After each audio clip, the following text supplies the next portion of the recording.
আয়নাঘর এটি একটি গোপন বন্দিশালা। আয়নাঘর নামে পরিচিত এই গোপন বন্দিশালাটি গোয়েন্দা সংস্থা ডিজিএফআই দ্বারা পরিচালিত। আয়নাঘর বা গোপন বন্দিশালা এই বিশেষ কারাগারটি প্রধানত হাই ভ্যালু ব্যক্তিদের আটকে রাখার ক্ষেত্রে ব্যবহৃত হতো। এই আয়নাঘরে বন্দীদের উপর চালানো হয় অমানবিক নির্যাতন। আয়নাঘর অত্যন্ত গোপনীয়ভাবে রাখা হয়, কারণ এখানে হাই ভ্যালু ব্যক্তিদের অন্যায়ভাবে গুম করে রাখা হয়। মূলত সাধারণ জনগণ যাতে বিষয়টি জানতে না পারে সেজন্য গোপনীয়তা রক্ষা করা হয়। এই আয়নাঘরে অনেক মানুষকে অন্যায়ভাবে বন্দী করা হয়েছে।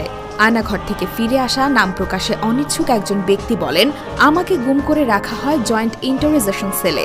সেটাকে ডেভেলপ করে আয়নাঘর বানানো হয়। প্রচুর লোক সেখানে আটকানো আছে। তারা মানবেতর জীবনযাপন করছেন। সেখানে নির্যাতন চলছে। দীর্ঘদিন তারা রাতে ঘুমাতে পারে না। এটা একটা স্বাধীন দেশ হতে পারে না। আমরা কারো পরাধীন না। কাউকে এভাবে উঠিয়ে নিয়ে রাখা যায় না।